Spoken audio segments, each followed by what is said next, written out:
All right, everybody, welcome. It's great to see you tonight and to help us get going. I'm just inviting you to do a quick poll on the growth and fixed mindset. When it comes to having a growth or fixed mindset, um, just go ahead and answer those questions on the poll that now appears in front of you. And it's great to welcome you on behalf of JCHS and be together again for another time of learning together. Tonight we'll be focusing again on Pure K Vote, picking up from a spot where we left off last week, but it really doesn't matter whether you were with us last week or not. Really grateful that you could join us this week. And before we end tonight, I'll tell you who you'll be able to be with next Thursday night and what you'll be able to learn about when you do that. So just waiting for a couple more folks to respond to the poll, and then we will get going. Okay, excellent. Thanks so much for sharing your poll responses. And let's get going. Okay, first slide. So tonight I want to have us talk about a vote as and what it does to champion in the Jewish tradition a growth mindset in learning. We'll eventually turn to how human relationships and resilience thrive for those who have a growth mindset, and how the current moment calls upon us to exercise a growth mindset. And ultimately, I think we'll come out of this evening with the passages we look at and the conversation that we have. We'll be able to, so somebody raised their hand saying they couldn't hear me. Harold, can you hear me now? Raise your hand.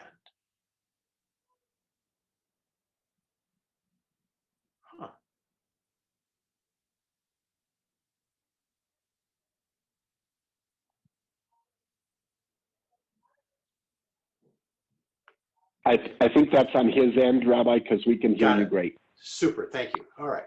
So anyway, so eventually we'll come out of the evening, thanks. We'll eventually come out of the evening having a little bit of insight into how a vote can be powerful for us at this time. Next slide. So just as a reminder, we started thinking about Pure K Vote because we were keyed to it because of Pesach. And I want to point to one particular thing in the Haggadah and its framework for a vote, and that is how the four children are called in the Passover Haggadah, because they're not just random names. It's not just son 1, daughter 2, son 3, daughter 4. It's not a random assignment. Rather, they're very purposeful names, and the name for one of the children is Chacham, somebody who is wise. And the name for the wicked or evil son is the Rasha. And these are terms that come up frequently, are used again and again. This passage is from the Haggadah, but they're used again and again in a vote when the rabbis are trying to understand the archetype of personality that different people have, or that people have rolling inside of them at any time in their lives. So let's move forward.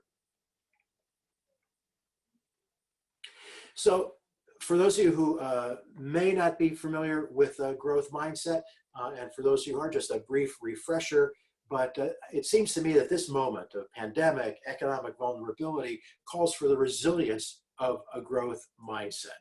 And actually Carol Dweck's book, we read as part of the professional community, our educators and our staff, we read it in the summer of 2009. I think it had a really powerful influence on a lot of us at the school, and that's why I'm sharing it. I also think it's very much links up with here's Carol Dweck, who did all this research about the power of resilience in learning, the power of an adaptive mindset to learning, not taking the world as it comes to us in a fixed way, but rather trying to transform, change the world and how we experience it from our own experience. And Dweck has some powerful insights there, and I think these are insights that we'll find in Pirkei Avot. But fundamentally, when we talk about a fixed mindset, we're talking about somebody who feels as if they can't change anything. One way to think about it is that they think about themselves as a failure instead of the fact that they might have failed at something, so that they define themselves by external factors rather than who they are and how they engage in the world. And somebody with a growth mindset, by contrast, can take even a painful experience and can transform it into learning and adaptation and growth. Moving to the next slide. So here's just one example of how Avot champions a growth mindset in learning, and it's Avot 2.25 rather. And I asked somebody participating tonight, Leah Goldberg, to offer her reflection on this particular passage taught by Hillel, that a person who is prone to feeling ashamed can't learn, nor can an impatient person teach. Leah, if DJ unmutes your microphone, would you share with us, please?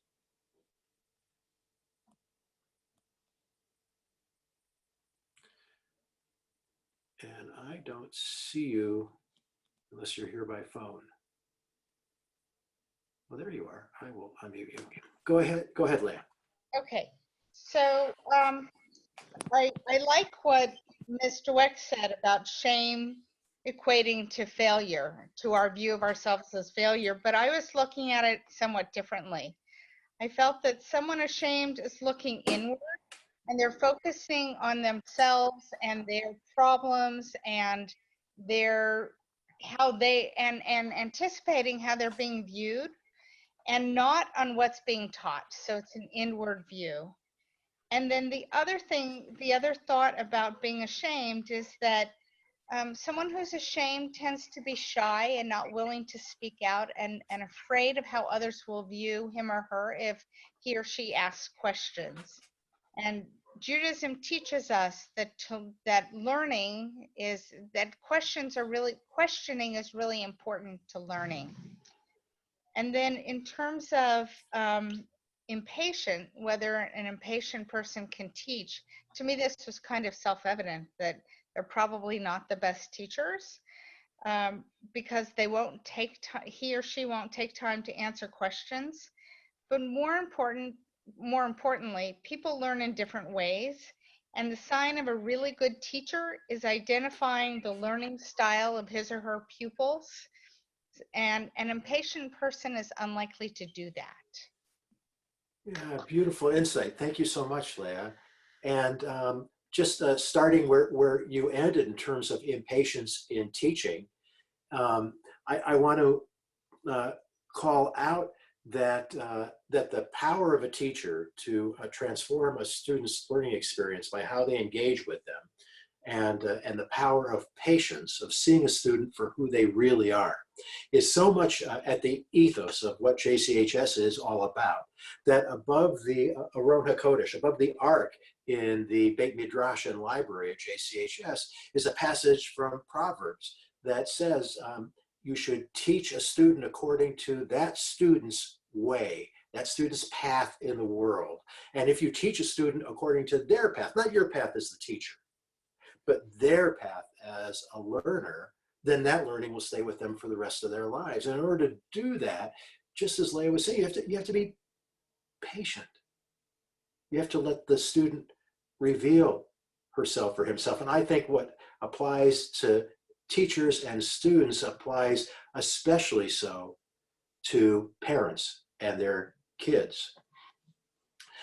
And so knowing that that patience is required, no part of our experience in life suggests that being a tiger parent who's always impatiently expressing goals and objectives for a student in the parent's terms is an effective way to parent. It might be an effective way to accomplish a particular outcome for a student's performance, but it's not setting up a student for a life of fulfillment, meaning, and personal success. So I also loved what you said, Leah, about shame really paralyzing somebody. And shame, if it is sufficiently powerful inside one, it paralyzes you from being open to seeing the rest of the world or experiencing the rest of the world and learning from the rest of the world. Let's move on. So Rabbi Yossi, you might remember Rabbi Yossi is the one that, for those who were with us last week, in that great passage where four disciples were sent out and tried to discover in their journey around the world what were the things that a person should attach themselves to in order to live a good life. And Yossi was the one who came back and said, a good neighbor is what you need to attach yourself to. And in that sense, a neighbor is even more powerful in Rabbi Yossi's perspective than a good friend, because a neighbor is with you, and we're all experiencing this tremendously in these days. I don't know how many of you have met neighbors you didn't even know live near you over the course of the last 6 weeks, but we certainly have discovered a lot about our neighbors in the last 6 weeks that we had no idea of before then. But it is because a neighbor is always there. Now, we spent decades living in homes without really having enough of awareness of our neighbors, many of us. I'll speak for myself. And what a wonderful opportunity we have to come face to face with and have conversations at a distance with our neighbors in recent days. But the difference between a neighbor and a friend is a neighbor is there whether they're just always there. It's not a dependent relationship. It doesn't accept on presence, depends on presence. And so that's why he taught in Vote 213 about being a good neighbor, being so path to goodness. But in 217, Yossi is talking about making yourself fit to study, and then if you do, you need to do that because Torah is not an inheritance. It's always a fascinating thing. On the one hand, we think, we imagine it like at a student's bat mitzvah or bar mitzvah, when a Torah scroll is sometimes handed from one generation to the next generation, and we talk about the Torah as a morsha. We talk about it as a part of our heritage, and it's handed down from generation to generation.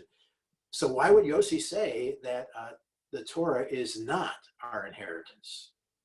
Well, what he means is Torah is not available to us by merely inheriting it alone. It's not like a piece of fixed tangible property that is willed to us, but rather in order to learn Torah, in order to receive Torah, we have to prepare ourselves. We have to be actively engaged in learning it, which is why Yossi teaches, make yourself fit, to prepare yourself. Be active in the process of learning Torah, because it doesn't come to you just by virtue of your lineage. It comes to you by virtue of your effort and energy, which is another thing that Dweck teaches so powerfully, the power of effort in learning. I had a student in studying with me for bar mitzvah, and he shared with me confidentially that from 4th grade until that time, when he was in 7th grade, he hadn't opened a book. He watched a lot of the History Channel, but he hadn't opened a book. And he was able to do just fine. Actually, he was getting like straight A's in middle school without opening a book, because things just came to him without any effort. Now, most of us who experience that at some point in our lives, we do hit moments where more is required of us, where we really do have to prepare ourselves, make ourselves fit for learning. Move on to the next Mishnah. So these are two fascinating Mishnayot that relate to what makes a good student and a good teacher, and they're paired because they're in conversation with each other. I paired them on the page because they're in conversation with each other. Elisha ben Abuya and Yossi ben Judah. I think they're in conversation with each other, but I'd love to hear from Craig Cohn about 425. And Craig, could you share, please? Yeah, I just unmuted. In the some time that I've had to reflect on this, I was trying to think about we often talk about the different ways that children and adults learn. We talk about, well, specifically as an adult, and I work at UCSF, so I have medical students and residents. We talk about adult learning, and I think that's a very common construct. So I kind of extrapolated from that concept, and that adult learning usually means that we learn in combination with practical application. So I'm thinking medicine, for example. You can't sit and read a book or watch on Zoom. You have to actually take care of patients. You have to interact with faculty, mentors, and so forth. And it's this multiple dimensional construct for adults, where paper is really it's a two-dimensional construct, right? So I was kind of building off of that, and that perhaps this embodiment of learning among adults, which is not two-dimensional like paper, I would argue, combined with the years of experience and knowledge, because as we learn as adults, we do connect it into what our knowledge already is, our experience is, and it may be very tangential as well. We can extrapolate quite easily. I think more so than children in general, especially young children. So that eventually, ideally, can lead towards wisdom and true embodiment of that learning, rather than being constrained by a two-dimensional piece of paper. So that's what I was trying to think about in regards to the erased paper. Oh, beautiful, Craig. Thanks so much for sharing that. And actually, I've asked another teacher to share their reflections on 426. And for that, we turn to Marcy Dollinger. Marcy? Oh, good. I was able to unmute. Hi, everybody. It was very timely, this pasuk, or this passage that I was reflecting on today, because just before this call, I was on a Zoom call about aging with UCLA and aging gracefully. And I thought, wow, those two kind of go hand in hand, because I really think what this passage is talking about is the affirmation that the older you get, the wiser we get. And I think a lot today, we're trying to rethink aging. I think today we are looking at the aging population, the older population, as the ones that can pass along knowledge, and how the young can learn from the old and the stories that they can share with us. But I think a lot, I will say in the olden times or later, there were stereotypes and myths about the older generation, the frailty. But I think it's important to rethink that and to really think about the knowledge that the young can learn from the old. And I love this, great metaphor in the wine. And I just thought that as we age, we have a lot that we can pass along to the younger generation. And the younger generation has a lot to learn. It's not negating that, but I think it's also affirming that. Right. Oh, thanks so much, Marcy. Thanks for sharing that. And I do think that these two are in conversation with each other, just as Craig and Marcy have been. They're in conversation with each other because neither is entirely true.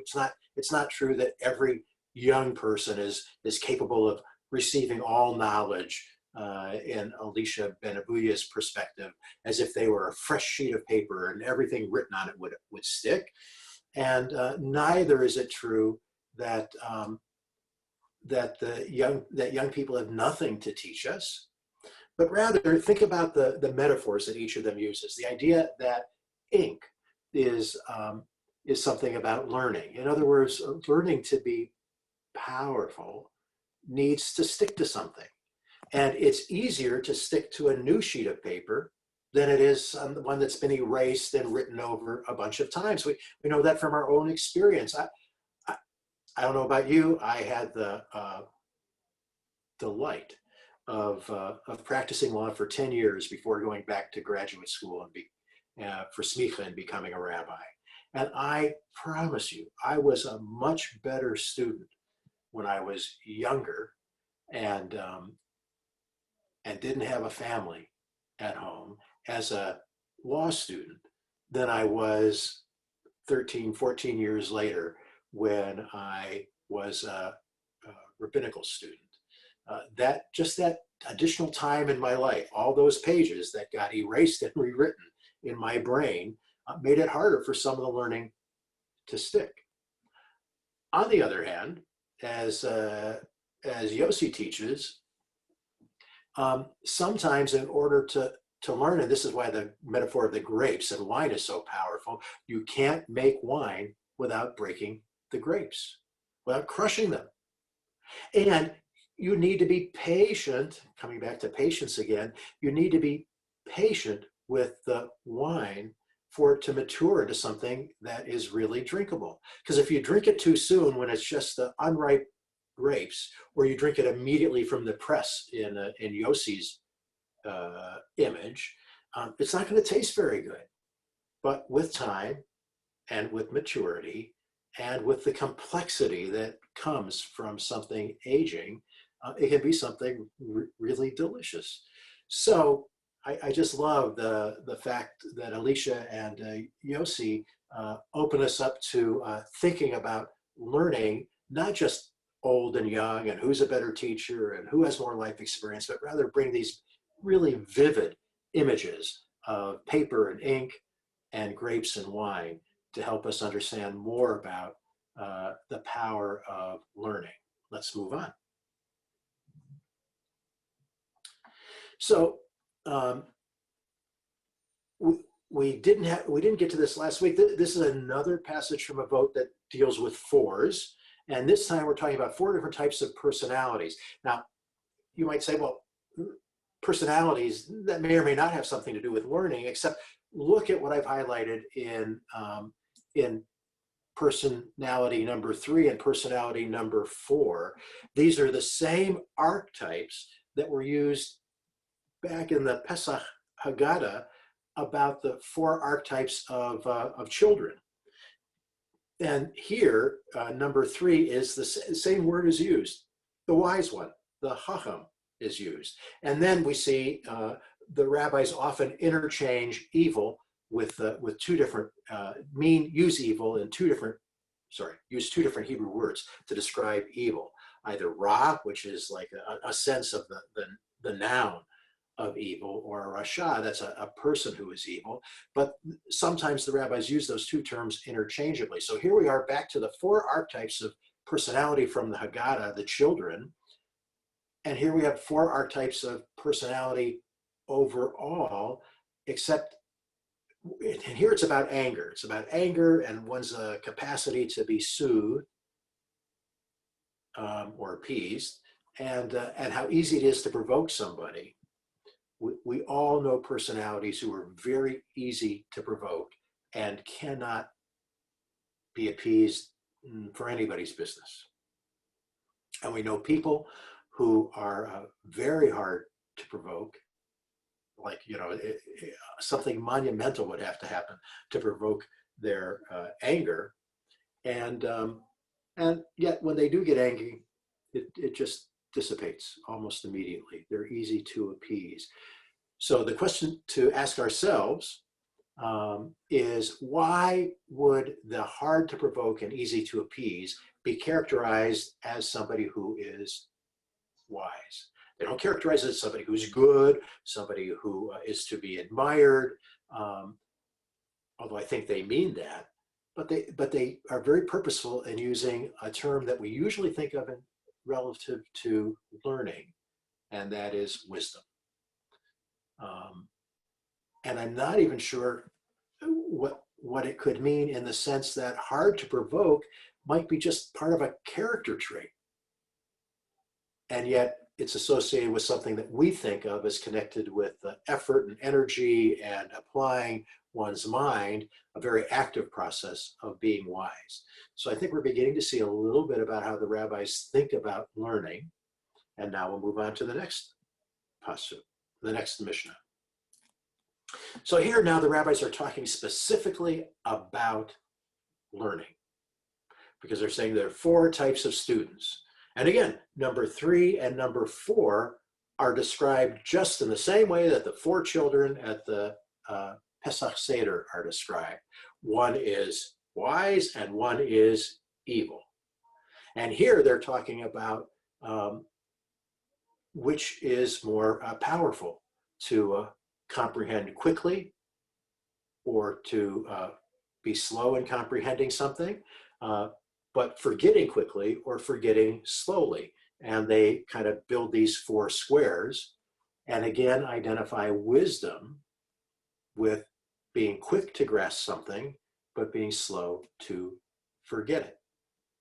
And even to think that somebody is evil because they slowly comprehend and they're quick to forget. I don't know about you.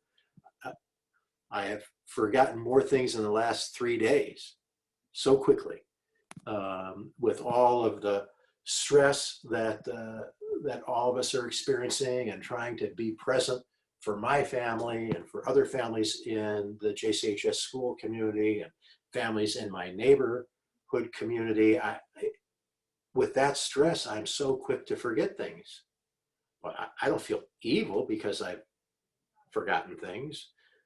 But here the rabbis are trying to, and using this really sharp language and this distinction between a chacham and a ra or a rasha, they're really trying to steer us in the direction of modeling and changing our behavior, which it seems to me is the fundamental aspect of the growth mindset. If the rabbis didn't believe in the growth mindset, we wouldn't need any of this. We would just be born the way we're born and live our lives the way we live our lives. And no amount of applying ourselves, trying to follow the guidance of the rabbis to become wise and to avoid becoming a rasha, it wouldn't do any good, because we'd be fixed as who we are. Rather, the rabbis are telling us, well, these are the types that you should be pursuing. These are the ways in which you might imagine being in the world. Let's move on to the next slide.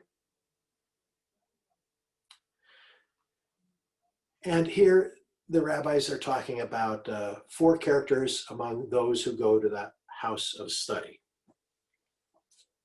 And again, they use the term rasha, and here they don't use the term, in number 3, they don't use the term for a wise person. They use a chassid, somebody who's really pious. But on this idea that it's all about the perspective that one brings to a situation, and how one adapts to one's environment, which is why I think there are 4, which is why I think we're kind of given the universe, and we're the universe of possibilities of these 4s, and invited to fit ourselves into one of them, that I want to bring forward a story about adaptation. And it's actually one of my favorite stories, even though it's about Christmas. And the story is told by George Valent. Maybe some of you heard about him. He's the director of the W.T. Grant longitudinal study. He's been doing it, I think, for 4 decades. He's in his 80s now. And this is a study of several hundred Harvard undergraduates from the 1930s, most of whom today are in their 90s, and about what it teaches us about mindset. Now, some of these people, and they were all treated anonymously. Only people who identify themselves as being part of the study have been identified publicly. One of them who was in the study was Norman Mailer, really successful author. One of them became president. John Kennedy was in this group, these Harvard undergrads who were studied, and they were given annual surveys about their lives, their sense of well-being and happiness, how they adapted to circumstances in their lives. And not all of them were as prominent as Mailer or Kennedy. And some of them died prematurely. A number of them died by suicide. And if you were to look at the reports that came out the first 30 years after the study, there wouldn't have been as much to observe as now with these, with the participants who are still alive being in their 90s. There's a lot that we can learn about people, coming back to what Marcy was saying about people as they age and how much older people have to teach us. So Valent reports that the most common feature of those in the study who were successful in their own terms or happy is their hopeful, growth-oriented mindset. And to illustrate, he brings the story, and it's one of my favorite Christmas stories. A father, rabbis don't get many chances to tell Christmas stories. So a father puts into one son's stocking a fine gold watch, and to another son's stocking a pile of horse manure. The next morning, the first boy comes to his father dejected. Dad, I don't know what I'll do with this watch. I'm afraid if I overwind it, I'll break it. I'm afraid if I put it in my pocket, I'll bump into something and break it. Why'd you give me something that's so delicate and that I can't really use? I'm so afraid that it will break. So let's call that a fixed mindset. Paralyzed by fear, fear of breaking, fear of failure, non-adaptive. Now, the other boy, the one who got the horse manure in his stocking, bounces in to his father's room and says, Daddy, Daddy, Santa left me a pony. If only I can find it.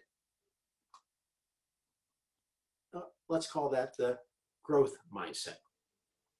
Open to possibilities, open to seeing the world changing, not fixated on just what's right in front of them, but open to seeing the world changing just with a change in their mind, a change in their perspective. And it gets to the heart of his angle on the Grant study, W.T. Grant study. His central question is not how much or how little trouble these study participants encountered. And let's be honest, they were at Harvard in the 30s. They came from a very privileged, not quite as privileged as one would be today as a Harvard undergraduate for many of them, but a very privileged, rarefied atmosphere. But it isn't just the privilege that they might have had, but rather how precisely and to what effect they responded to troubles in their lives. And his main interpretive lens was that came from Anna Freud, following on her father's work around adaptations, our unconscious almost responses to pain, conflict, or uncertainty. And here we are in a world that seems overflowing with pain and conflict and uncertainty. So what are we anchoring ourselves to avoid being overwhelmed by uncertainty? What are we so focused on? What's our bedrock that conflicts don't matter so much anymore because we're so clear about what we're centered on? And how do we respond to pain? Is pain something that we can learn from? Is pain something that we merely endure and suffer? And I think a lot of us are asking these kinds of questions during these days when things are so uncertain, so painful. And it's really powerful, it seems to me, to be able to go back and look at a vote for some guidance as to what's the direction that the rabbis of the Mishnah are trying to encourage us towards. So now coming back to 514, 4 kinds of characters and the ideal type that is elevated. Number 3, one who goes to the house of study and also practices. In other words, here's the dichotomy, not between being quick to anger and slow to appease, not around anger, but rather learning, being actively going to the house of study, and practicing what one has learned. In other words, it's not enough to merely sit in the house of study all day and don't do anything. That's number one. One who goes to the house of study but doesn't practice anything they've learned. Well, they obtain the reward for going, and in that sense, the rabbis are saying not much of a reward, because that's all you get. It's like students who get gold stars for attendance. Being present is powerful, but only being present is insufficient.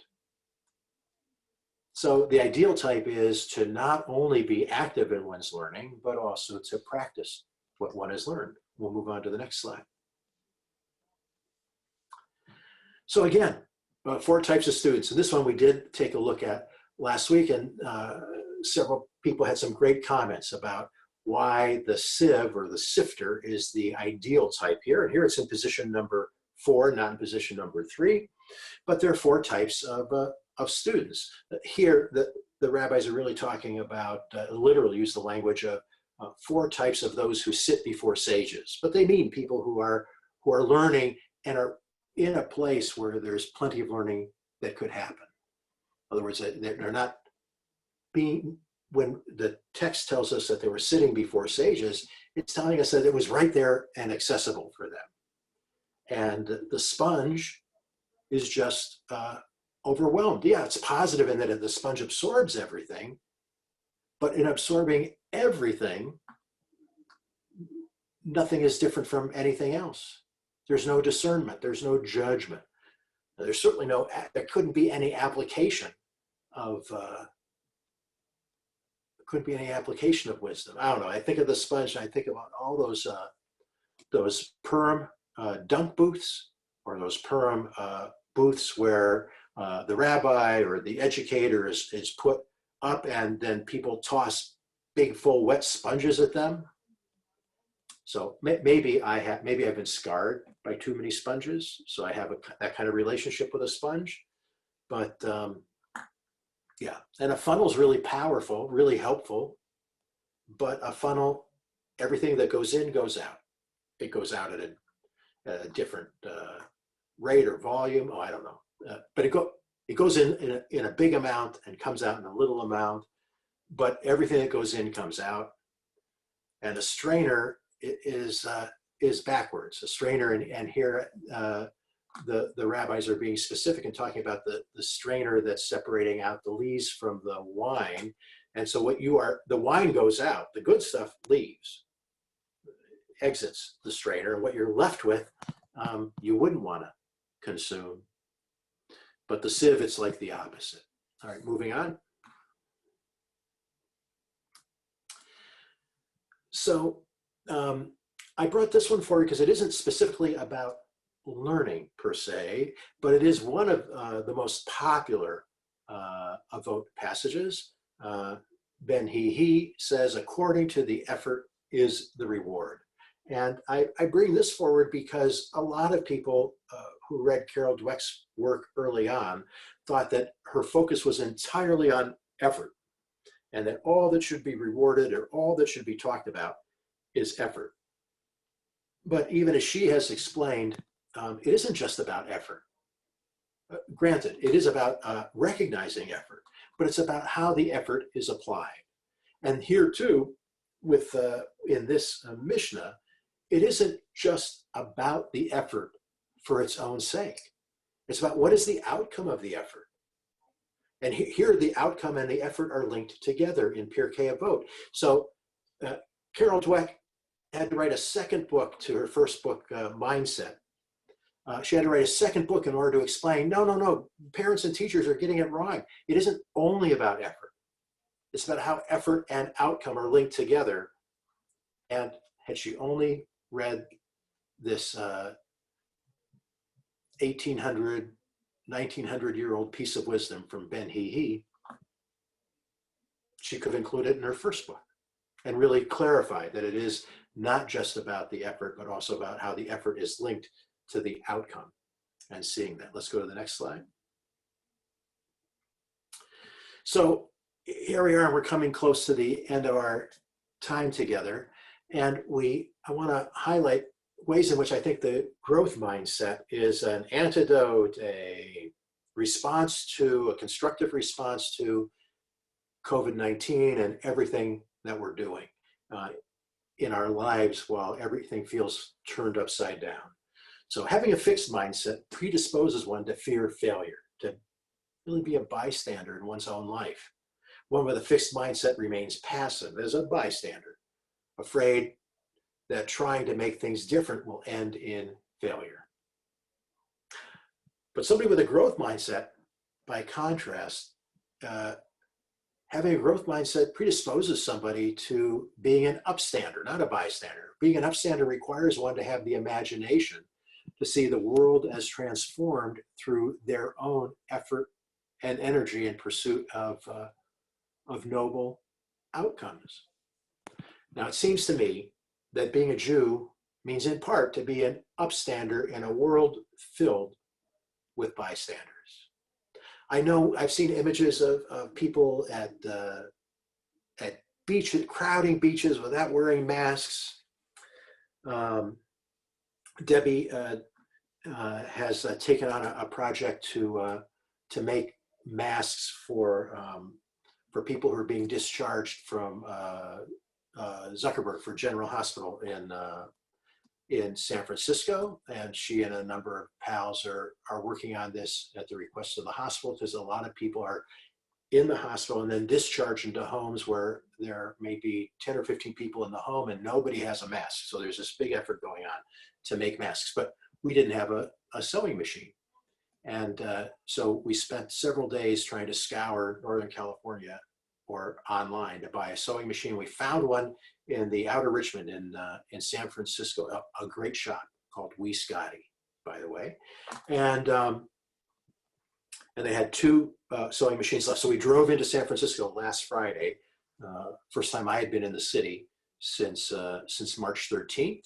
And we were wearing our masks, and the guy from Wee Scotty actually came out all suited up and put the box with the new sewing machine in our trunk. And we decided we would just drive down to the beach just to see the water before we drove back to Oakland. And we were shocked at how, it was a beautiful day. It was a hot day, uncharacteristic for San Francisco, but we were shocked at how many people were just out and about and without wearing masks and walking around and being close to each other. And I thought, well, they're just bystanders. They're not doing anything, at least it seemed to me. Don't want to judge. Okay, I'm a little bit judgy about this, but it seemed to me they were just being bystanders in the face of this COVID-19 and trying to take care of vulnerable populations, and particularly trying to honor the first responders who are putting themselves and their families at jeopardy, and trying to go along with what we as a whole community in California are trying to do to protect others from getting COVID-19. They were bystanders. So what does it take for each of us to become more of an upstander and to do things, put in effort and energy toward a noble goal and purpose? Let's go to the next slide. And now just kind of wrapping up with more about what a vote teaches about learning. And I think it's, this is only half of this mission of 6.6, but the other half's on the next slide, so we'll turn to it in just a second. But staying here for just a moment, for the rabbis of the Mishnah, learning is so powerful. And this is just one example here in 6.6. Learning is so powerful that they elevate it above the priesthood, and royalty. And they do it by saying, you know, to become part of the priesthood and to be active in the priesthood Jewishly, and the priest was the religious leader of the Jewish people. To be in the priesthood, well, that only took 24 ways of being and seeing the world. And royalty only requires 30. And, you know, so you have the two great pillars of Jewish life in the first century. You have sovereignty and religious leadership. And here, elevated above all of them for the rabbis, is learning. And they say learning is more important than the priesthood and the sovereignty, because it takes 48 things to, and actually there's a 49th when we go to the next slide. There are 48 things that the rabbis imagine are necessary in order to learn. I think virtually every one of these is about how we see ourselves in the world and how we act in the world. And when we're able to see ourselves in the world as having a responsibility to others, when we're able to act in the world on that sense of responsibility and duty to others, and still be authentic for ourselves, well, then we are fulfilling the ideal type that Judaism puts on the Chacham, on the wise person. And we're steering our lives along a path. We set the course, but we are also setting the destination. And it is our commitment to caring for others and for lifting those who have fallen and for helping those who have stumbled. All of that is about how we become Chacham, how we become wise in the world. So as we think about what it takes to respond to this crisis in our lives and in our community, let's draw upon some of the wisdom that the rabbis have shared with us over the years. I'll pause now and take some questions. Let me just, and if you have a question, go ahead and raise your hand. And I'm going to invite Julie or DJ to help me see people if I don't see them. Let's see.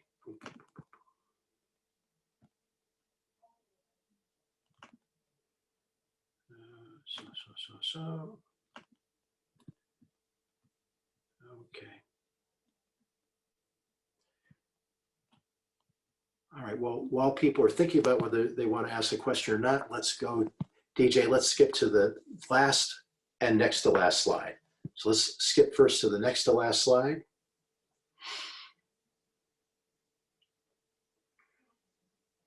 There we go. So this program, the series of programs Belonging Together, we are archiving the recordings of all the Belonging Together sessions on the school's YouTube channel. And you can look for JCHS Online on YouTube or go to bit.ly/JCHS on YouTube.